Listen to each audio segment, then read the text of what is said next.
Tino himself, in a clip that we just played, said basically the stats are not backing up the team's wins. St. John's offensive glass. That's where a lot of opportunities for St. John's came from.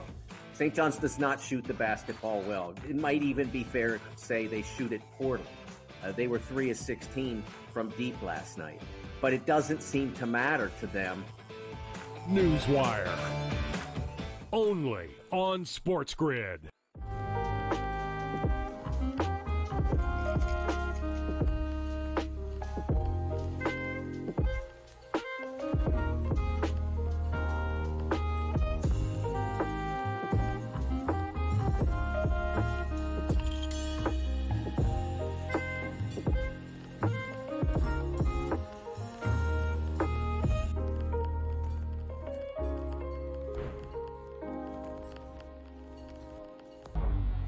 Two guys that can do it all. Too much electricity this morning. This is a good time. We're having a lot of fun. I had to do a triple take. Ka-ching!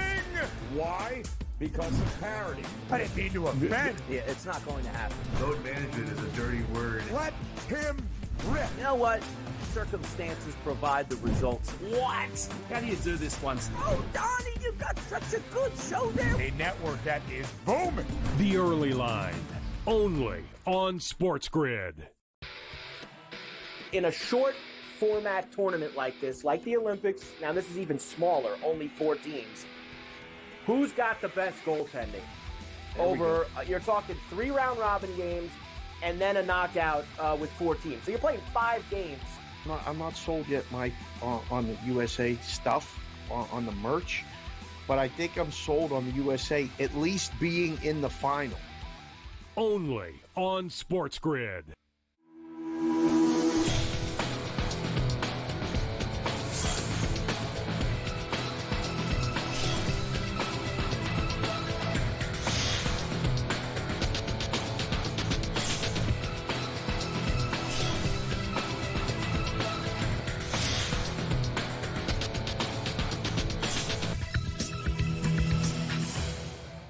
Good morning. Welcome to NewsWire here on SportsGrid. I'm Craig Mish. Great to be back with you here. It's our Tuesday morning edition of the show. We move forward from the Super Bowl and move into, of course, the heat of the college basketball season. Pitchers and catchers in Major League Baseball reporting, having their first workouts this week. Jacob Camenker will join us, courtesy of Sporting News. We'll dive into the latest tonight in the Southeastern Conference on the basketball court. Jacob Camenker will be with us from USA Today, so make sure you stay on the grid for that. In addition, we'll dive into the very latest surrounding college football and the National Football League, as well as the National Basketball Association. Let's not forget last night, the debut of Luka Doncic. We'll get to that in just a sec.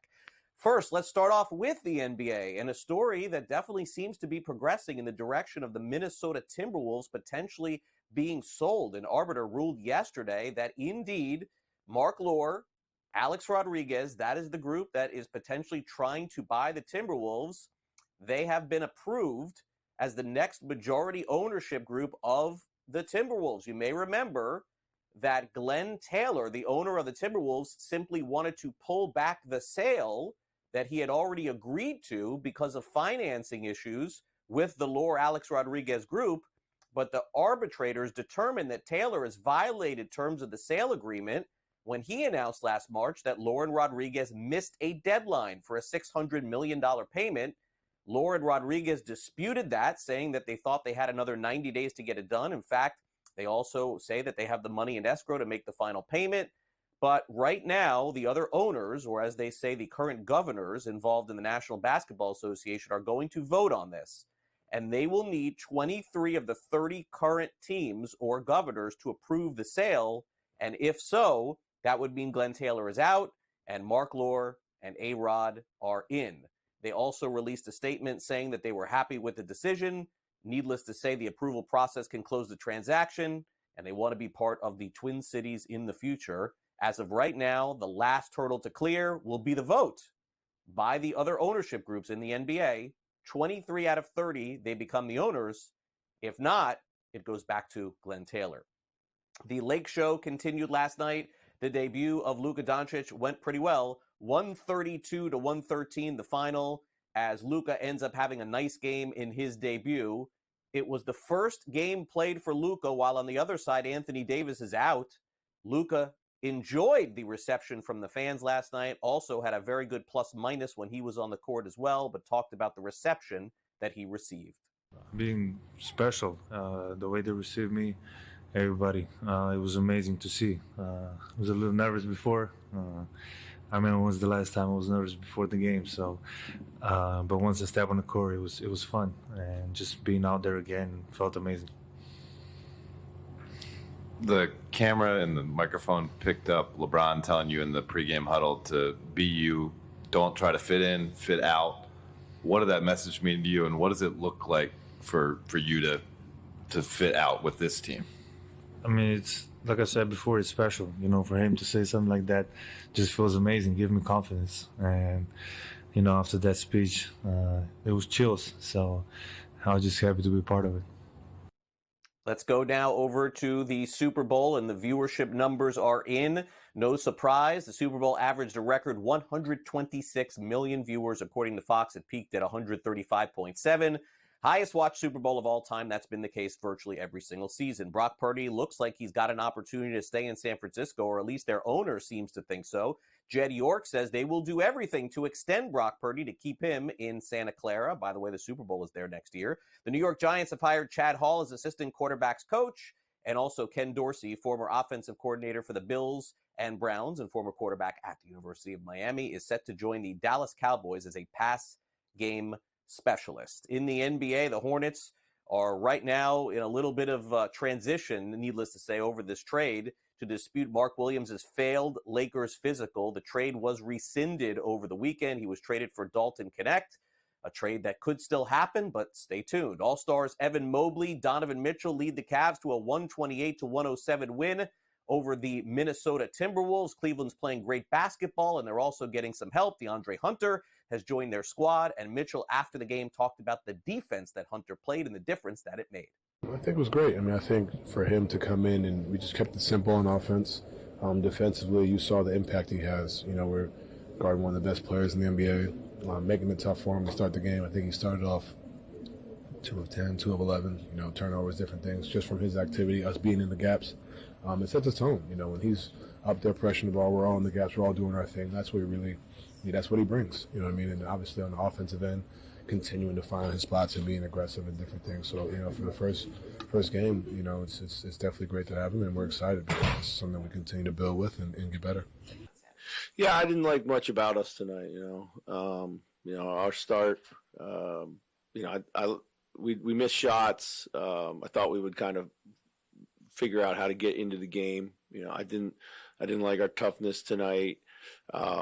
I didn't like our offense at all. I thought it just kind of bogged down, and their switching did some of that too. But I didn't think we were very, I didn't think we were super intelligent on that side of the floor.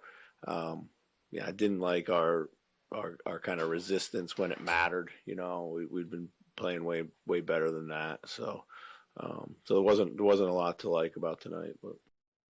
Long winning streak continued last night for the Denver Nuggets. They won their 7th straight game, and the offensive output, 146 on the Portland Trailblazers last night. Nikola Jokic, no triple-double. He did have 40 points, 7 rebounds, 8 assists, and Jokic, after the game, talked about the little things and the ball distribution, meaning the reason why they had such a good offensive effort. We had 44 assists, of course. That's like I said, you need to make sure to have a lot of assists. We attacked the paint. We didn't shoot well for the 3, but we attacked the paint, and I think that's a high percentage shot. Sometimes it's good, sometimes it's not good, but today was really good for us. And I think CB, he was really leading the break, leading the transition. He played really well for us, and I think when we are attacking, when in transition, we are playing fast. It's really good for us. 29 fast break points, 88 in the paint, 44 assists, only 10 turnovers. I mean, the offensive numbers across the board were just incredible, and the efficiency in which we're able to do that.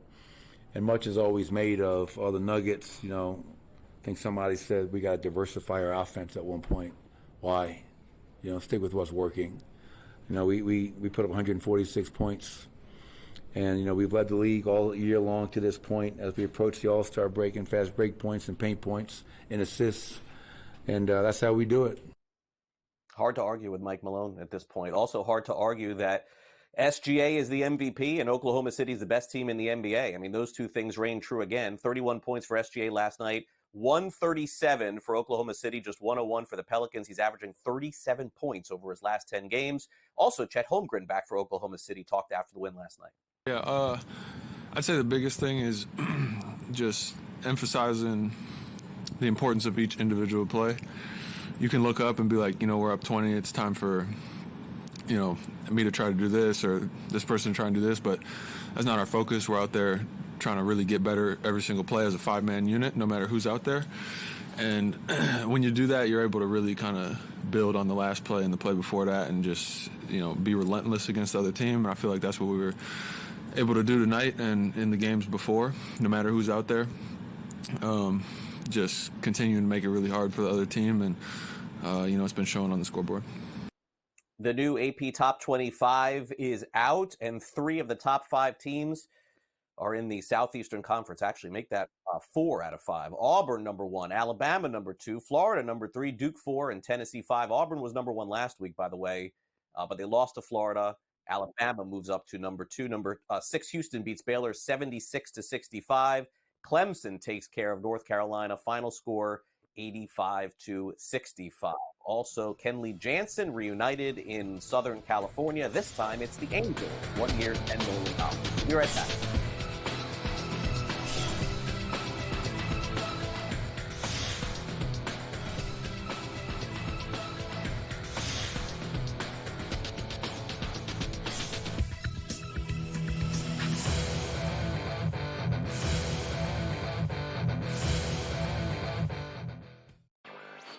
Patino himself, in a clip that we just played, said basically the stats are not backing up the team's wins. St. John's offensive glass. That's where a lot of opportunities for St. John's came from.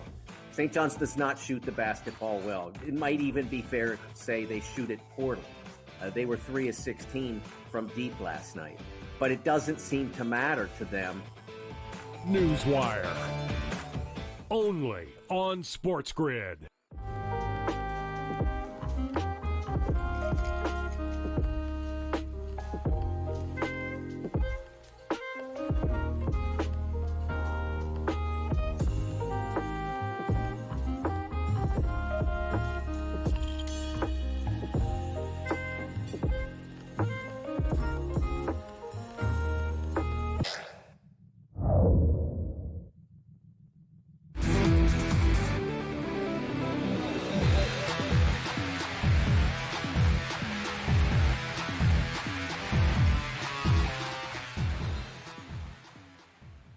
There is going to be an energy to game time decisions that you will feel night in and night out. We're going to go through every single thing, and I've got a great team behind me that's going to help me get the job done. I want this to be the place that people come to. We are going to hit every single one of those markets that you need to know about. There is not going to be a better place, I promise you, than Game Time Decisions. We will have everything at our disposal, and we will use that to our advantage. I'm Kevin Walsh. Tune into Game Time Decisions from 6 to 8 p.m. Eastern on SportsGrid. Your gut says Miami is going to win, and you should take the over.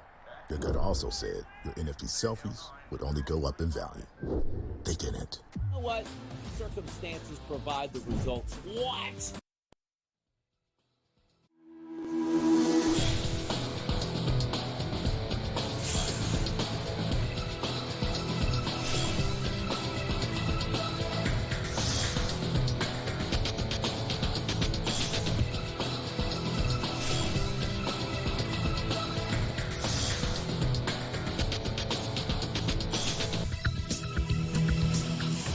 Welcome back to NewsWire here on SportsGrid. I'm Craig Mish, joined by Michael DeCourcy of Sporting News as we get ready to preview some big games tonight in college hoops and recap what we saw over the past few days. Mike, great to have you back here on NewsWire. I feel like a lot of people's attention now moving over from football to college hoops and sort of catching up on everything that's happened in the first, almost 3 quarters of the college basketball season. And I think most people would be shocked to see that one of the up-and-coming teams in all of college basketball, a team that's going to probably get a pretty high seed in the NCAA tournament and have a shot to even win it all, is St. John's. They beat UConn 68-62.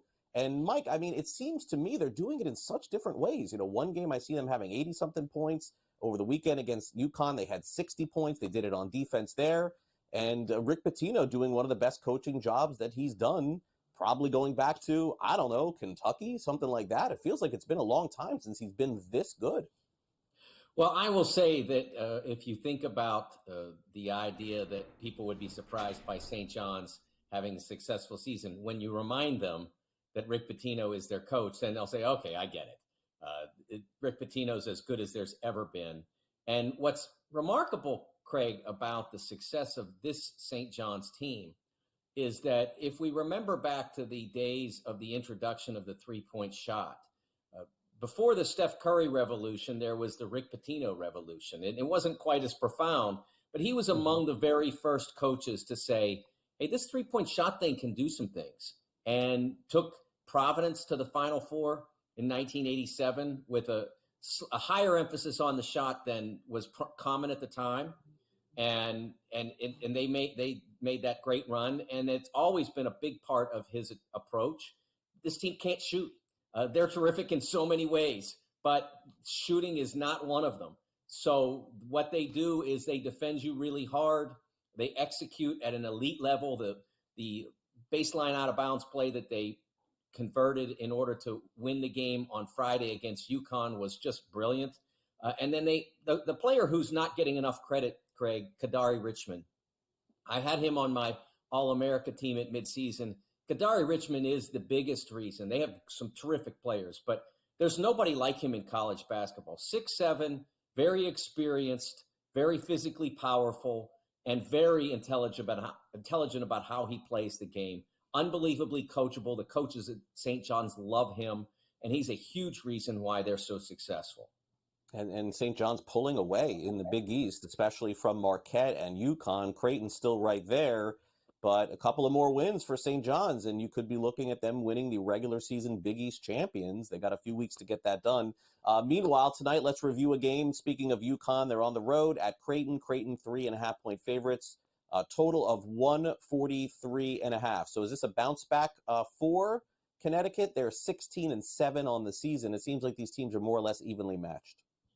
UConn has been evenly matched on the floor with a lot of teams. They have not been able to quite get over the finish line.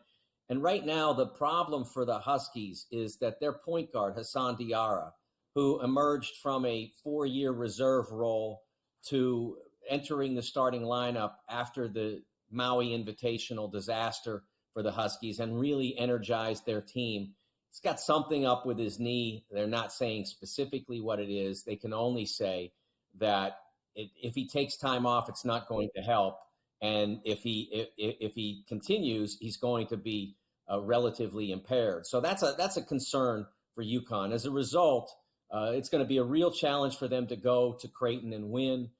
But if I were someone with skin in the game, I would not be investing anything in UConn at this point because I don't know how that will impact Hassan Diarra from game to game. Yeah, fair enough. All right, so the big story over the weekend in college basketball was the number one team in the country goes down. The Gators have now done this twice over the course of the season and have moved all the way up in the rankings, too. Walter Clayton Jr. had a huge game, 19 points, 9 assists, 6 rebounds on 6 of 11 shooting. But now the Gators have that target again on their back. And, Mike, we got to pivot over real quick here because they're going to have to play a very tough team on the road tonight in Mississippi State. And you know the Bulldogs are looking at the Gators thinking, all right, now here's our opportunity to knock them off. It's really fascinating to see 4 out of the top 5 teams ranked in the top 25 are in the SEC. I mean, you've talked about Alabama a lot here on the show. Tennessee has worked their way back up into the top 5. It's just going to be a battle in this conference all the way through. Enormous game for the Gators because they're challenging for a number 1 seed. This is the kind of game you get if you're a 1 seed. And Mississippi State, they're going to make the NCAA tournament, but in what shape? This is a team that has not beaten a team in the top half of the bracket, with the exception of their rivalry game against Ole Miss at home, since December. So a real challenge on both sides with great consequence. All right, Mike. Thanks again. We'll see you soon.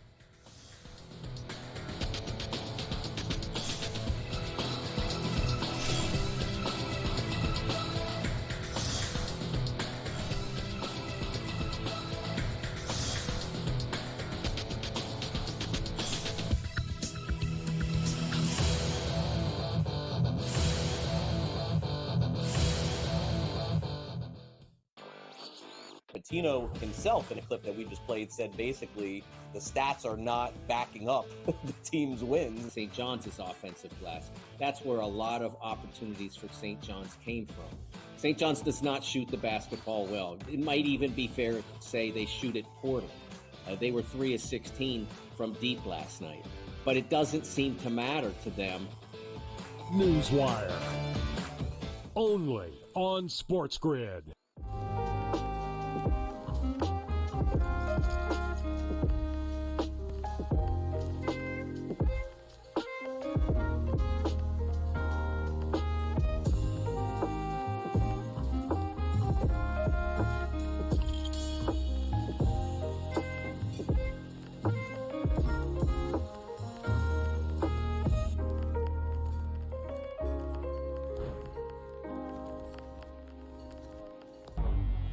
Two guys that can do it all. Too much electricity this morning. This is a good time. We're having a lot of fun. I had to do a triple take. Ka-ching!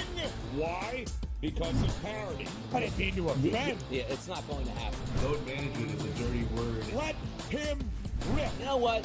Circumstances provide the results. What? How do you do this once? Oh, Donnie, you got such a good show there. A network that is booming. The Early Line.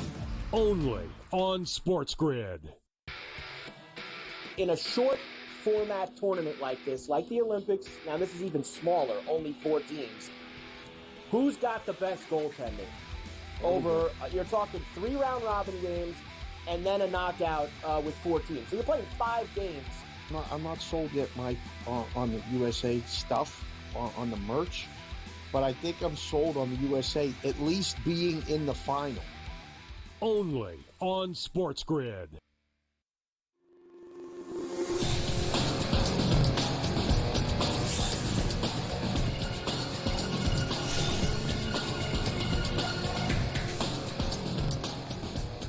Welcome back to NewsWire here on SportsGrid. We're going to preview the big game in the SEC tonight between the Gators and Mississippi State Bulldogs. Also hear from Kevin Durant on the non-trade that was for him leaving Phoenix. He never did. Still back in Phoenix. And also the latest from Scott Farrell on the Super Bowl. Time now for, of course, the SportsGrid Sound Off.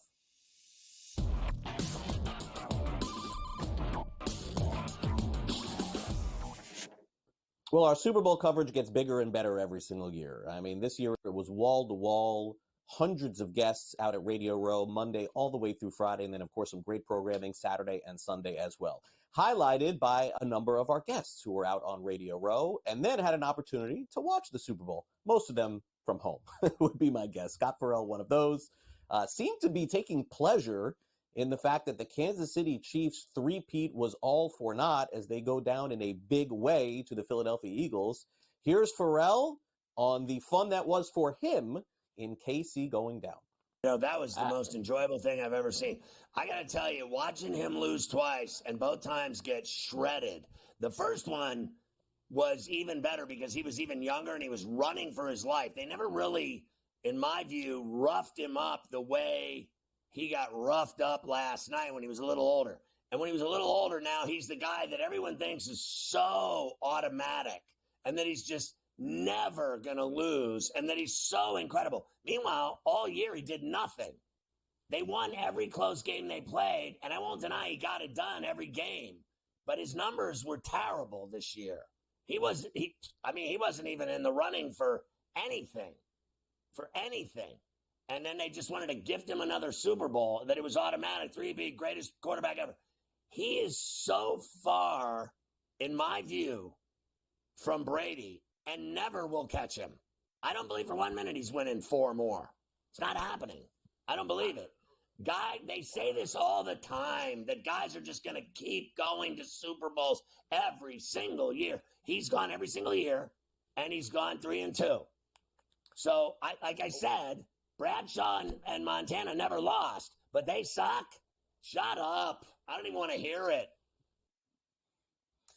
All right. Well, look, I think, a little harsh on Mahomes and the Chiefs, to say the least. They had a great season.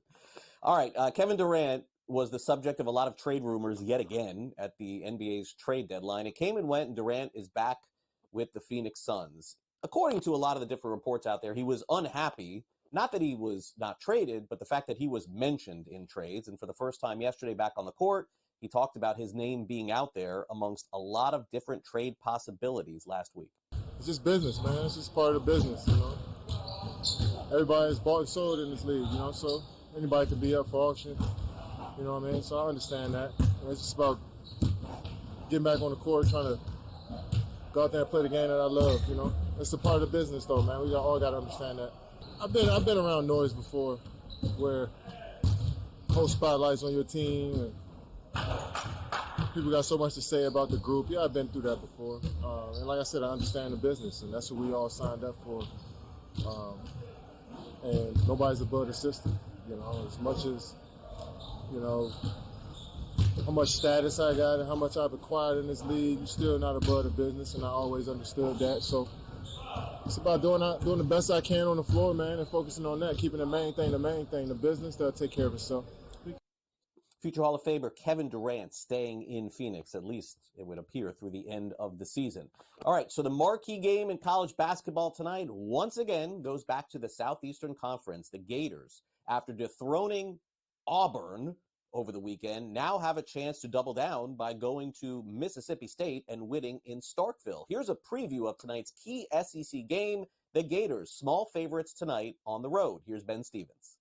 Another huge Tuesday night in the Southeastern Conference. Rinse, wash, and repeat in the SEC. For the second time this season, Florida takes down the number one team in the nation. Earlier in January, knocking off Tennessee. On Saturday on the Plains, taking down Auburn. How will the Gators continue to respond? The last time they beat Tennessee, they went on the road and beat Arkansas. This week, the Gators head to Starkville to take on Mississippi State. The Bulldogs got off to a great start this year, 14-1, and now have dropped 5 of their last 8. But a big victory over the weekend against Georgia. Can Florida keep the momentum going? Can Mississippi State hold serve on its home floor? Craig, back to you. All right, thanks, Ben. We'll tonight on In Game Live. Coming up next, Jacob Camenker joins us courtesy of USA Today to put a bow on the Super Bowl in New Orleans. Stay with us. More NewsWire coming up right after this quick break. Don't go away.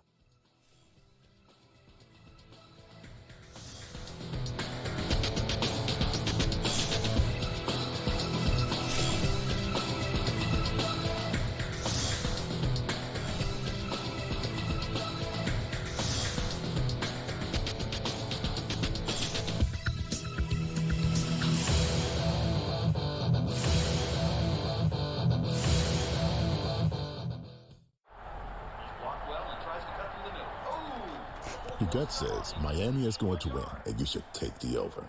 Your gut also said your NFT selfies would only go up in value. They didn't. But your head is on SportsGrid and knows the QB is in concussion protocol. The backup has a 45 QBR against the zone coverage. The New York D has the most sacks in the league. So yeah, trust your head. It's smarter to be on SportsGrid. You want me to solve all this tush-push and fourth down malarkey that goes on with the officials?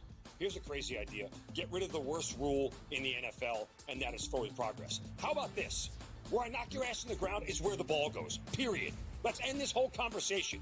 Like, if I drop you back 4 yards, then you lost 4 yards.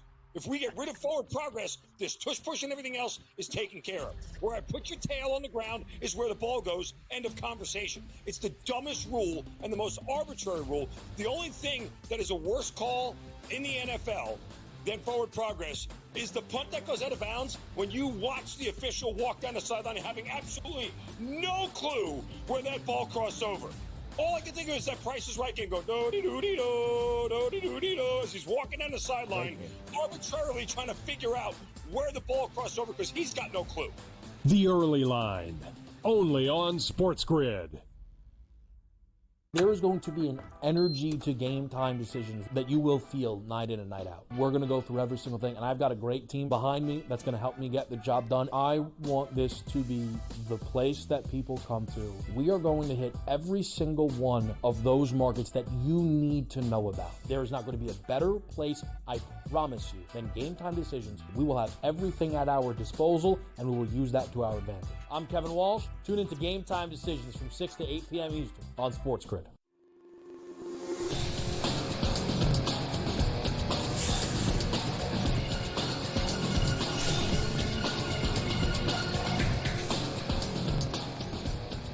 All right, welcome back to NewsWire here on SportsGrid. We're putting a bow on the Super Bowl, I think, on our show today. Fair to say you can still talk Super Bowl 48 hours after, I think. And then, got to turn the page here a little bit. Jacob Camenker, he's ready to turn the page, maybe get into some NFL draft stuff, some free agency. He's joining us courtesy of USA Today. Jacob, great to have you back here on the show. And great Super Bowls. You probably can put a bow on it through, I don't know, like Thursday, Friday of this week. But the game was so bad that it's like, everyone's just like kind of like, all right, let's move on from this thing. We'll have the parade, of course, on Friday as well. But just defensively, Philadelphia was so dominant in this game. I know the points are getting a lot of attention today with the amount of points they scored in the game. But I just don't recall a defensive performance like this since I want to say, at least in my opinion, there's been a couple. But the most recent one was going into a game that the Denver Broncos are playing the Seattle Seahawks. And you expect, okay, that's going to be a good game. And Seattle just punches him in the mouth, and Denver never recovers. Feels like the same thing happened here.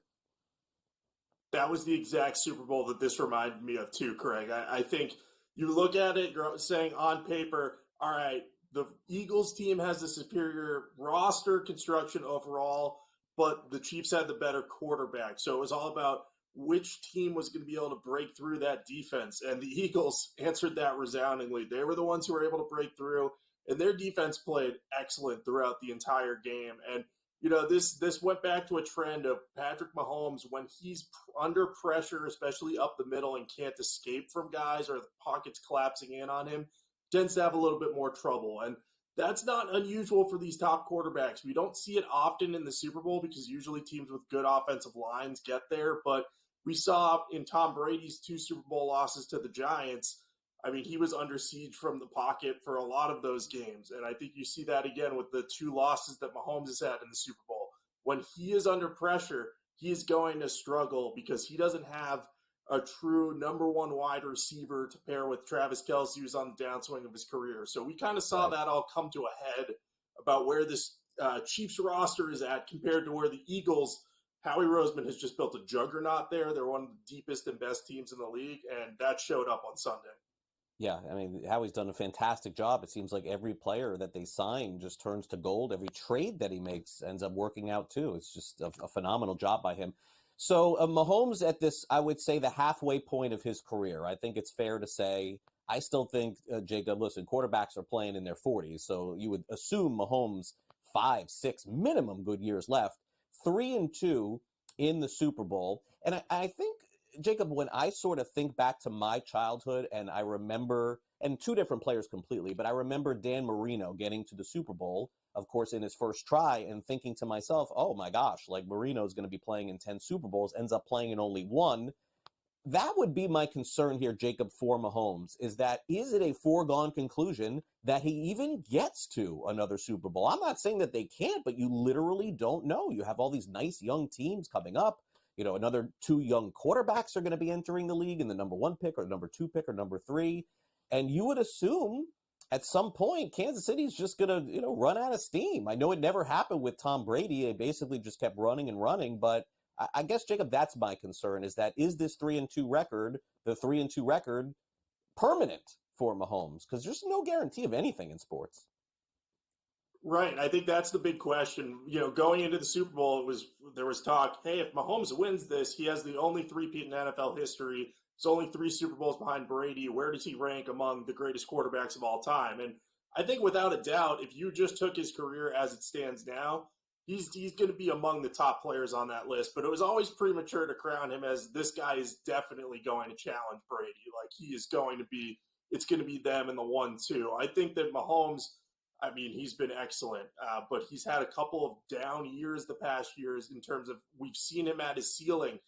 He almost needs to take another little step forward. He still has the playmaking abilities, but he's got to get back to that sort of dynamic playmaker who shows up in every single game and is impossible to stop. And he's very much that at times, but we haven't seen him just completely dominate the games as he did during his MVP seasons in his early career. So I think you're right to wonder, what is Mahomes' ceiling going forward? Is he going to get near that 7 championship, plateau that Brady's on, or is he going to be more in that 5 if he, has a good rest of his career? I think that's a question worth asking. I still think this probably turns into a Michael Jordan, LeBron James type debate, the NFL's version of that, because I think that Mahomes will get back.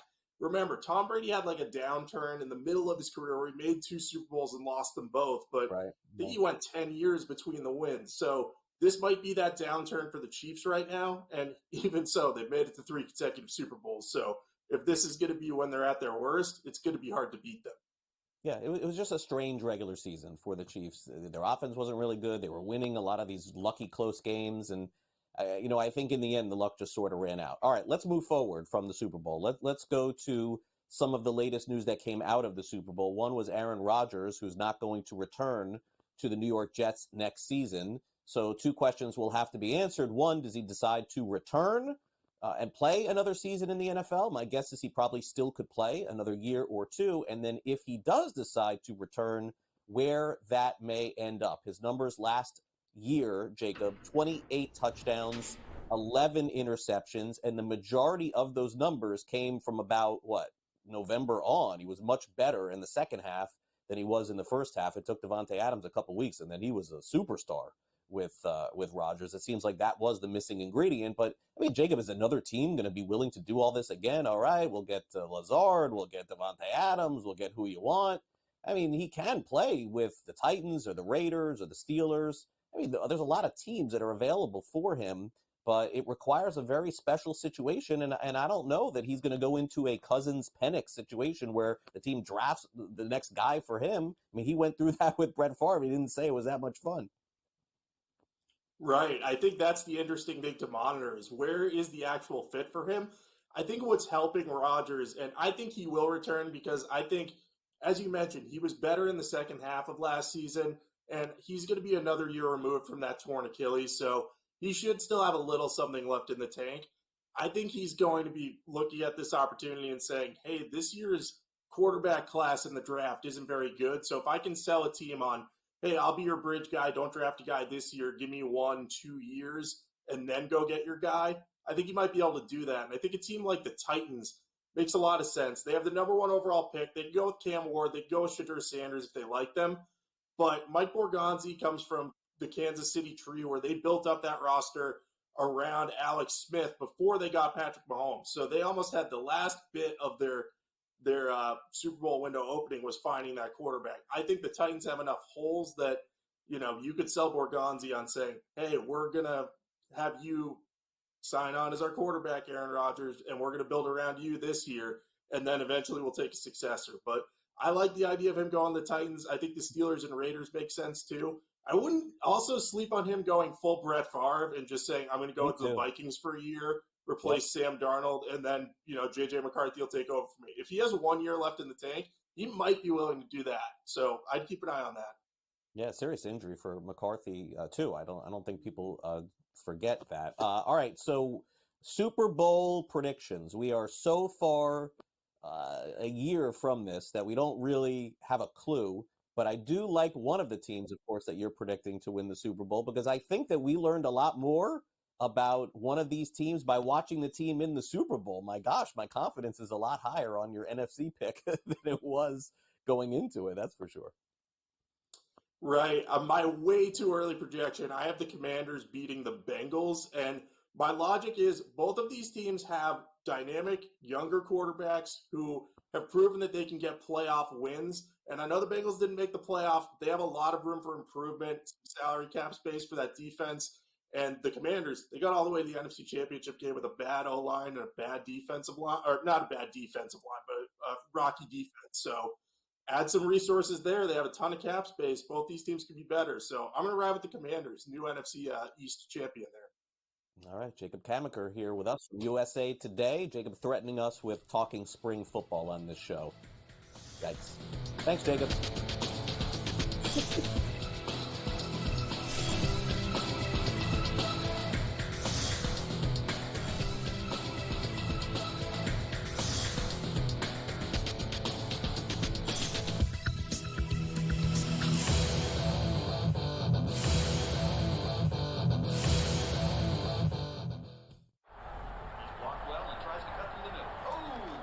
Your gut says Miami is going to win, and you should take the over. Your gut also said your NFT selfies would only go up in value. They didn't. But your head is on SportsGrid and knows the QB is in concussion protocol. The backup has a 45 QBR against the zone coverage. The New York D has the most sacks in the league. So yeah, trust your head. It's smarter to be on SportsGrid. You want me to solve all this tush-push and fourth down malarkey that goes on with the officials? Here's a crazy idea. Get rid of the worst rule in the NFL, and that is forward progress. How about this? Where I knock your ass in the ground is where the ball goes, period. Let's end this whole conversation. Like, if I drop it back 4 yards, then you lost 4 yards. If we get rid of forward progress, this tush-push and everything else is taken care of. Where I put your tail on the ground is where the ball goes, end of conversation. It's the dumbest rule and the most arbitrary rule. The only thing that is a worse call in the NFL than forward progress is the punt that goes out of bounds when you watch the official walk down the sideline having absolutely no clue where that ball crossed over. All I can think of is that Price is Right and go do-de-do-de-do, do-de-do-de-do, as he's walking down the sideline, arbitrarily trying to figure out where the ball crossed over because he's got no clue. The Early Line, only on SportsGrid. There is going to be an energy to game time decisions that you will feel night in and night out. We're going to go through every single thing, and I've got a great team behind me that's going to help me get the job done. I want this to be the place that people come to. We are going to hit every single one of those markets that you need to know about. There is not going to be a better place, I promise you, than Game Time Decisions. We will have everything at our disposal, and we will use that to our advantage. I'm Kevin Walsh. Tune into Game Time Decisions from 6 to 8 p.m. Eastern on SportsGrid.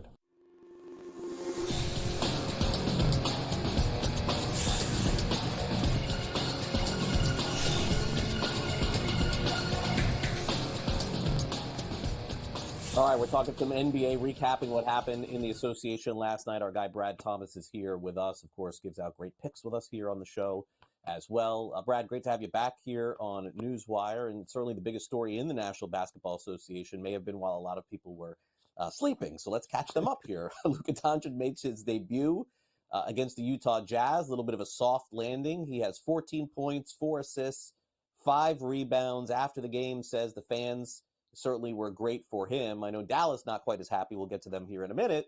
What did you make of the debut? And naturally, a lot of emphasis on just one game here. A long way to go with his career in LA. Yeah, I think he couldn't have had a better opponent, right? The Utah Jazz to start his Laker career. Game started at 10:40, so I was, having to pry my eyes open. But I thought he did well. Not only was this rumor going around that he was out of shape and 278 pounds, but he's also coming off injury. Like, what did we really expect on a guy who's coming off an injury, minutes restriction, playing in an entirely different city for an entirely different team?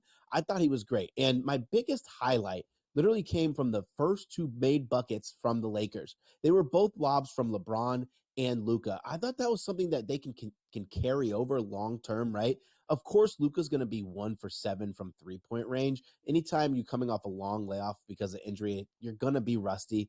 The biggest concern, I think, is can they get him up to speed quick enough? Because you're not going to play the Utah Jazz every single night, right? You're not playing a team that just has one of the worst defensive ratings, especially at the guard and the small forward position. But I think the marriage between the two is going to be really nice. It's going to free up some of that offense a little bit. They say 2 ball-dominant players can't coexist, but it's happened time and time again. I like Luka on the Lakers. It should be long-term success. On the flip side, things not all that rosy in Dallas as AD goes down again. I say again, but honestly, Brad, let's say what it is about AD. He's been pretty healthy over the last couple of years. I know that was the bad rap on him for many years, but recent years, he has been healthy. But this was just a tough scene to watch him go down, non-contact injury, and adductor, which is going to cost him weeks, if not months. It is tough right now. Being a fan in Dallas, we see the protesting and everything that's going on there, and this is only going to make things worse, is my guess. Yeah, they took a big gamble, trading away their young superstar for a quote-unquote injury-prone Anthony Davis. And, I mean, I don't know what they're putting in the water in Dallas, but if you're a big man in Dallas, you don't want to get on the court. Why? Anthony Davis out, Daniel Gafford out. Lively's probably not going to be back for another 2 weeks. Dwight Powell's still dealing with a hip injury. It's a big gamble, but You said it best. I think the narrative behind Anthony Davis is a little bit unfair, right? He does take some hard falls, but I can't really say that he's been less healthy than most of the superstar big men around the league. You're big, you're in the NBA, you're playing a ton of games, you're getting beat up. It happens, but this was just a really bad gamble. They're going to have to win some games, right? Like they're going to have to win some games, some gritty games without any size, any real physical presence down low, or else things are going to turn worse. We saw people with the fire Nico signs. I can't expect it's going to get any better from the Mavericks fan base. No, at least a couple of months till the playoffs begin. That's the only saving grace here. Same saving grace going for the Milwaukee Bucks, who are going to be without Giannis, so it should be no surprise that they go down hard last night, 125 to 111. Steph had 38 points as they get the win in Milwaukee. Everyone watching every step that Jimmy Butler takes, and last night was probably Jimmy Butler's best game, definitely of 2025. I think you probably have to go back to, I don't know, maybe late October, November for this kind of game for Jimmy Butler. 20 points, 6 assists, 9 rebounds, 4 steals. And the criticism on Jimmy Butler wasn't the points, Brad, as you know, it was just being active on the Heat's roster. He just wasn't getting near the rim. He was standing in the corner during all those times he didn't want to play. So very clearly that this is the impact Butler can make on a game. Yeah, when Jimmy Butler's happy, he's one of the best players in the world. But when things aren't going Jimmy Butler's way, or there's some kind of tension with him and the front office, then he just doesn't perform. He doesn't put forth any effort. Now he's in a good situation. He's back to having fun playing basketball. I think the biggest impact for Jimmy Butler and the Golden State Warriors is the non-Steph minutes. I think any broadcast you've ever heard over the past maybe 2-3 years for the Golden State Warriors is, how are the Warriors going to survive these non-Steph minutes? Oh, they were +3 during the non-Steph minutes.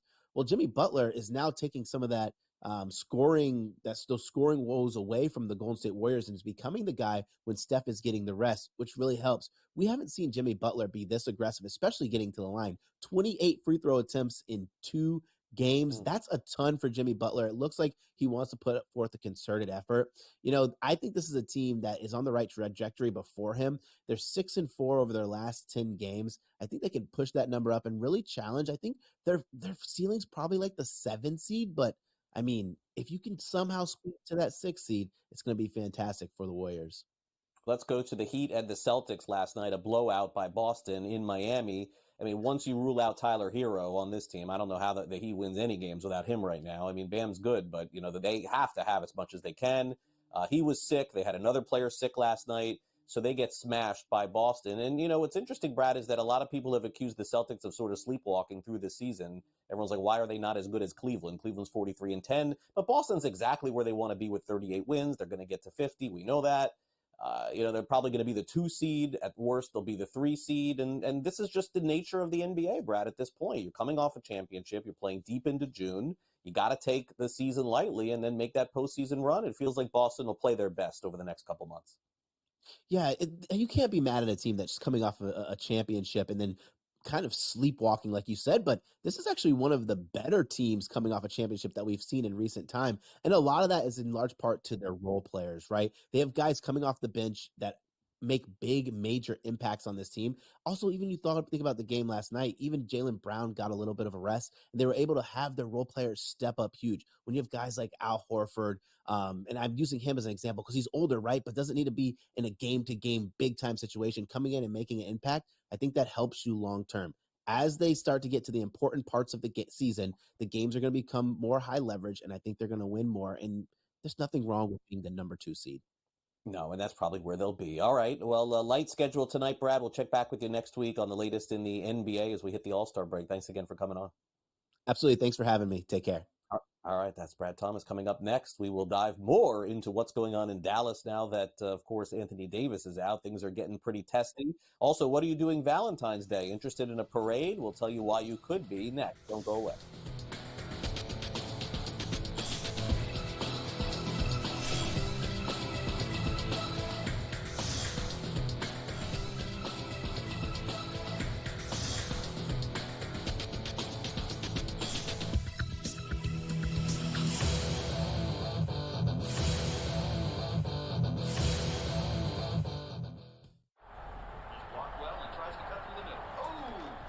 Your gut says Miami is going to win, and you should take the over.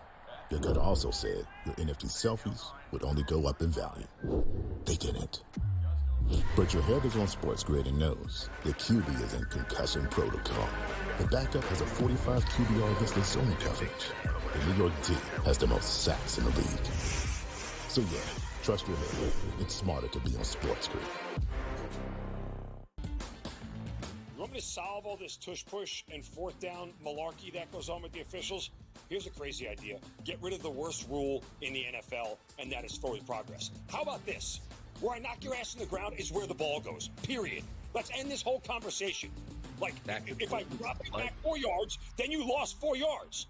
If we get rid of forward progress, this tush-push and everything else is taken care of. Where I put your tail on the ground is where the ball goes, end of conversation. It's the dumbest rule and the most arbitrary rule. The only thing that is a worse call in the NFL than forward progress is the punt that goes out of bounds when you watch the official walk down the sideline having absolutely no clue where that ball crossed over.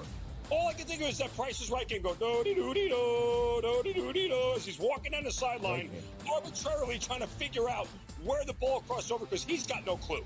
The Early Line, only on SportsGrid. There is going to be an energy to game time decisions that you will feel night in and night out. We're going to go through every single thing, and I've got a great team behind me that's going to help me get the job done. I want this to be the place that people come to. We are going to hit every single one of those markets that you need to know about. There is not going to be a better place, I promise you, than Game Time Decisions. We will have everything at our disposal, and we will use that to our advantage. I'm Kevin Walsh. Tune into Game Time Decisions from 6 to 8 p.m. Eastern on SportsGrid.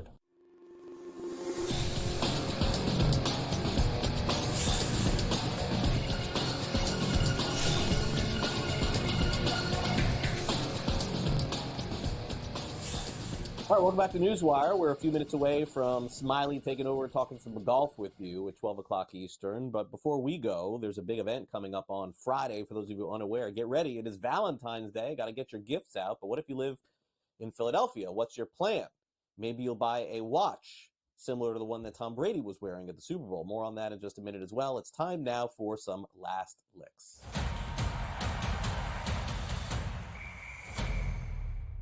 Well, when the trade went down a couple of weeks ago and Luka Doncic was sent to Los Angeles and Anthony Davis was sent to Dallas, I came on the show and I said, we got to wait and see this out, feel this out a little bit before we crush the Dallas Mavericks, because, again, you really don't know what's going on behind the scenes. Nico Harrison, he is the GM of the Dallas Mavericks. He's the one that made the trade. Jason Kidd, apparently the head coach, didn't even know about it. And so he was getting crushed. And then Anthony Davis got hurt. And now Nico Harrison has a problem. I mean, now there's just really no turning back on this thing. In fact, it's gotten so bad for him that he's had to hire a full-time security to guard his house. I mean, you're seeing these protests going on outside of the stadium in Dallas. You're hearing even now the part owner of the team, who's not the controlling owner, Mark Cuban, making jokes about this as well. So I do feel bad. I mean, nobody deserves this sort of stuff. It was a trade. This is not your life. I understand being a fan. They have offered refunds, as you know, for the rest of the season in Dallas. But basically, at this point, I think it's fair to say that he's really been treated unfairly. I mean, death threats is too much, and there will be protests outside. I mean, I don't know what to make of this, but now I feel really bad for the guy because they can't even see what they got back in return. For those of you who missed it, Anthony Davis had an adductor strain over the weekend. This is not a one-week injury. It's multiple weeks. And so this is going to go on until the playoffs, and then we'll see how Dallas does. Hopefully for them, I'm sort of rooting for the Mavericks to come out of this thing okay, because as of right now, it just looks really bad. Not the way that I thought it would go down a couple of weeks ago. All right, Valentine's Day is coming up this Friday.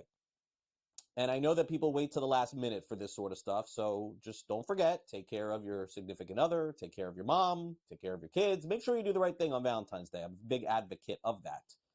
What I'm not a big advocate of is a parade on Valentine's Day. So anybody who lives in the Philadelphia area who wants to celebrate the Eagles winning the Super Bowl, maybe jump on some poles, hopefully not, is going to celebrate Valentine's Day with the Eagles. Probably drinking somewhere in downtown Philadelphia. This is not the best look here. But I don't know why they chose to do it on this day. Could they have waited another day? I mean, don't they generally do these parades during the week? So they could have done it Thursday, right? Probably so. So I don't know. I mean, maybe you're in luck if your significant other in Philadelphia is a Eagles fan. But beyond that, get ready to have some payback here from your significant other if you live in Philadelphia. Because I mean, I know personally that on Valentine's Day, there's no possible way that my wife would let me go to a parade and just miss out on the entire day on Valentine's Day. It doesn't matter. Super Bowl, World Series, NHL championship, NBA championship as well. It does not happen. All right, now maybe for Valentine's Day, you want to get your significant other some sort of jewelry. Maybe it is a chain. Maybe it is a pair of earrings. But how about a new watch? How about Tom Brady's watch? Did you see this during the Super Bowl? He wore a Jacob & Company, it was very obvious. It was like very gaudy yellow. Caviar Tourbillon for his first Super Bowl watch. The game, this thing was on the air not once, not twice, probably like 10 times. Did you wonder how much this watch cost? It was $600,000. Now, Tom Brady can afford this, but I would feel a little awkward walking around with basically an item. And by the way, I saw some $800,000 on this, but walking away with a piece of jewelry that is not six figures, but close to $1 million. So Tom Brady, what did he do, by the way? Did he put it in his pocket? Like, did he have his own security detail there? I mean, just imagine walking with a bag of like $1 million. Tom Brady's got, it doesn't even matter. But needless to say, that was the big item for Tom Brady this weekend. Go out and get one of those for your significant other during Valentine's Day. If not, maybe just go out and get your significant other the SportsGrid app. It's free. How about that for Valentine's Day? Here, honey, look what I got you. It's the SportsGrid app. Just scan your QR code right. There it is. It's a free gift. It's a fantastic gift. You can watch SportsGrid 24 hours a day, 7 days a week. News, notes, information, picks against the spread, gives you the edge. It's the SportsGrid app. Thanks again to Jacob Camenker for coming on the show. Also, Michael DeCourcy and Brad Thomas for coming on. Thanks to our director, Luke, and my producer, Frank. Got that one right today. I'm Craig Mish. I hope you enjoy the rest of your day here on SportsGrid. I'll see you back here tomorrow morning for our next edition of NewsWire every Monday through Friday, folks, 11 a.m. Eastern, exclusively here on SportsGrid. Hope you enjoy the rest of your Tuesday. See you tomorrow.